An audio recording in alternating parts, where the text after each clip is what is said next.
তো ভালো লাগা চলে এসেছি নতুন একটা ভিডিও নিয়ে। তো ভিডিওটা হচ্ছে শিব পূজা দিনকার, আসলে অনেক দিনকার আগের ভিডিও, তো আপলোড করার সময় নেই, তাই আজকে করছি। তো চলে যাচ্ছি আমি আর গৌতম শিবডাঙ্গি শিব পুজোতে। তো এখন এটা আমাদের আগমপুরের শ্মশান পার করে যাচ্ছি। তো এখন আমরা বাংলা ব্রিজে চলে এসেছি। বাংলা ব্রিজ ওখান থেকে নেমে দুটো বোতল কিনে নিলাম, এখন বোতল কেনা হয়েছে। এখন যাচ্ছি টোটোতে করে, আবার এখন পাকুয়া স্ট্যান্ডে পৌঁছে গেছি। এখন পাকুয়া স্ট্যান্ড থেকে পৌঁছানোর পর এখন এখান থেকে বাস উঠবো। বাসে উঠে যে চলে আসলাম নালাগোলা থেকে দেখতে পাচ্ছেন গলায় গামছা। তো আমি গৌতম এই গামছা দুটো কিনে নিয়েছি। এখন এই গামছা দুটো কেনার পর হেঁটে যাচ্ছি এখন ব্রিজের উপর দিয়ে। এখান থেকে হেঁটে যাবো শিবডাঙ্গি, তো 2-2.5 কিলোমিটার দূরে হবে।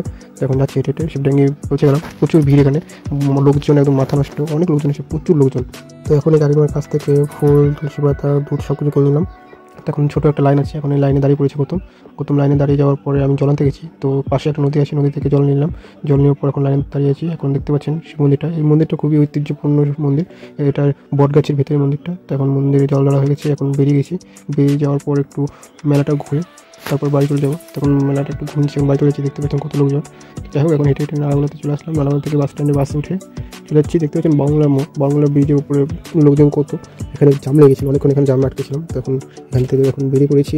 তো দেখতে পাচ্ছেন আগমপুরে চলে আসলাম। আগমপুরে এসে দেখি আমার দিদিরা এখানে যাচ্ছে, ওরা জল নিতে গেছিলো, বাংলাতে বক্স নিয়ে গেছিলো। ওরা নাচতে যাচ্ছে, এখন ওদের সঙ্গে হেঁটে যাচ্ছে, একটু নাচতে মজা করতে। তো ওরা এখন থাকবে, এখন আমরা গাড়ি চলে যাবো বাড়িতে। তো টাটা, ভালো, বাই, সবাই ভালো থাকবেন।